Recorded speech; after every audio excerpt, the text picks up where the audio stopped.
নমস্কার বন্ধুরা, আশা করি সবাই ভালো আছেন। তো বন্ধুরা, এখন আমি যে বিষয়টা নিয়ে কথা বলবো সেটা হচ্ছে বিক্রম চ্যাটার্জির ছবি সূর্য। তো সেই ছবিটা আমার কেমন লাগলো। তো বলে রাখি, এই ছবিটা কিন্তু মালায়ালাম ছবি চার্লির রিমেক, যেখানে আমরা লিড চরিত্রে দেখতে পেয়েছিলাম দুলকার সলমানকে।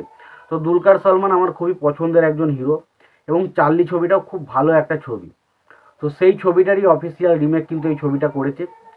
তো সত্যি কথা এই ছবিটা কেমন লাগলো, এক কথায় যদি ছবিটার কথা বলি, ছবিটা কিন্তু বেশ ভালো একটা রোমান্টিক ছবি।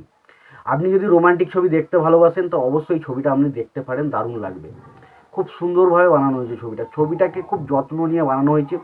ছবিটা যদি গল্পটা ছোট্ট করে বলি, এখানে মধুমিতার ক্যারেক্টারটা, সে এক সে সে নিজে খুব ডিপ্রেশন বা খুব খারাপ অবস্থা বা খুব বাজে মতো অবস্থায় সেটা কিন্তু থাকে, এবং সেই সময় সূর্যর যে ক্যারেক্টারটা, সে তার কাছে একটা আশা আলোর মতো আসে, এবং পরবর্তী সময় সে সূর্যর ক্যারেক্টারটাকে খুঁজতে যায়, এবং খুঁজতে যাওয়ার ফলে সে সূর্য সম্পর্কে তারা বিভিন্ন মানুষের কাছ থেকে বিভিন্ন কিছু জানতে পারে, এবং সেগুলো আসলে কি কোনো সত্যি ঘটনা না গল্প, সেই বিষয়টা জানতে হবে। এবং তার পাশাপাশি সেইগুলো জানার পর মধুমিতার কী রিয়াকশন থাকে সেই বিষয় নিয়েই সিনেমার বিষয়বস্তু। এই হচ্ছে সিনেমার মূল বিষয়বস্তু। এবার আসি সিনেমার পজিটিভ দিক। তো প্রথম যেটা আমার সবচেয়ে পজিটিভ লেগেছে সেটা হচ্ছে বিক্রম চ্যাটার্জির পারফরমেন্স। তো সত্যি কথা বলতে গেলে বিক্রম চ্যাটার্জি একটা অন্যতম স্টার হতে পারতো কিন্তু বাংলায় এখন, কারণ বাংলায় সেইভাবে এখন কমার্শিয়াল ছবি হয়তো চলে না, যার কারণে হয়তো বিক্রম চ্যাটার্জির নামটা আমরা সেইভাবে হয়তো জানছি না। যারা সোশ্যাল মিডিয়ায় ব্যস্ত তারা অবশ্যই জানি, বাট এইভাবে হয়তো গ্রাম বাংলা বা গ্রাম মফস্বলের অডিয়েন্স কিন্তু বিক্রম চ্যাটার্জির নামটা জানছে না। বাট বিক্রম চ্যাটার্জি কিন্তু দারুণ কাজ করছে। তার বিগত কয়েকটা কাজ যদি আপনি তুলে দেখেন, শহরের উষ্ণতম দিনে, বা শেষ পাতা, বা ধরুন এই ছবিটার কথাই বলছি আমি, এই পাড়িয়া, বা এই ধরুন এই যে সূর্য ছবিটা, প্রত্যেকটা ছবিতে কিন্তু তার গল্প আলাদা, ডেডিকেশন আলাদা, ছবির অ্যাক্টিং অভিনয় সত্য সব আলাদা, এবং তার পাশাপাশি দারুণভাবে তার যে একটা হিরোইজম, একটা একটা হিরোইজম রয়েছে, যে দারুণভাবে নিজেকে প্রেজেন্ট করতে পারে, সেটা কিন্তু তার মধ্যে রয়েছে। এবং এটা একটা হিরো হিরো ব্যাপার যে তার মধ্যে রয়েছে, সেটা কিন্তু তার ছবি দেখলে বোঝা যায়।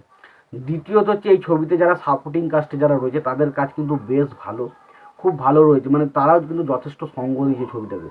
এর পাশাপাশি যদি আমি বলি, তো এখানে যে ছবির যে লোকেশনগুলো, যে জায়গাগুলো শ্যুট করা হয়েছে, যে জায়গাগুলো দেখানো হয়েছে, সেগুলো ছবিটার ক্ষেত্রে এবং তার পাশাপাশি আপনাকে একটা মধুর ফিল দেবে, একটা মিষ্টি ফিল কিন্তু আপনি পাবেন ছবিটা দেখতে থেকে।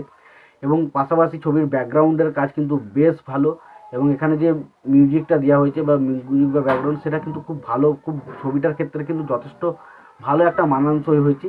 এবং তার পাশাপাশি ছবিতে যে ডায়লগ বা সংলাপগুলো রয়েছে, সের মধ্যে কিছু সংলাপ রয়েছে যেগুলো বেশ ভালো। তো ওভারঅল ছবিটা কিন্তু বেশ ভালো একটা ছবি, খুব খুব সুন্দর একটা মিষ্টি রোমান্টিক ছবি কিন্তু এই ছবিটা হয়েছে। এবার যদি এবার যদি নেগেটিভ দিকের কথা বলি, তো নেগেটিভ দিকের দিকে আমার কিন্তু এই ছবির মধ্যে নেগেটিভ দিক যেটা লেগেছে সেটা হচ্ছে এই যে মেয়ের ক্যারেক্টারটা মধুমিতা, বা এদের ক্যারেক্টারটা আমার কিন্তু খুব একটা আহামরি কিছু লাগেনি। এবং তার পাশাপাশি যে এই যে মধুমিতার যে ক্যারেক্টারটা, তার যে ইমোশনাল দৃশ্যগুলো, সেগুলো কিন্তু আমাকে খুব একটা বিশাল কিছু মনে হয়নি যে আমি ইমোশনাল দিকে ওর সাথে কানেক্ট করতে পেরেছি, বা তার জার্নিটার সাথে আমি কানেক্ট করতে পেরেছি। সেটা কিন্তু অনেক সময় হয়নি, যেটা কিন্তু আমার একটু খারাপ লেগেছে। বাট ছবিটা ওভারঅল যদি দেখি, ছবিটা কিন্তু খুব ভালো একটা ছবি। যারা দেখেননি তারা অবশ্যই দেখতে পারেন, যারা দেখেছেন তাদের কেমন লেগেছে অবশ্যই কমেন্ট বক্স খোলা আছে, কমেন্ট করে জানাতে পারেন। আর ভিডিওটি ভালো লেগে থাকলে লাইক কমেন্ট শেয়ার করতে পারেন। চ্যানেলটা নতুন হয়ে থাকলে অবশ্যই চ্যানেলটা সাবস্ক্রাইব করে দিয়ে পাশে বেল আইকনটা অবশ্যই প্রেস করে দিতে পারেন। ভালো থাকবেন, সুস্থ থাকবেন, দেখা হচ্ছে পরে।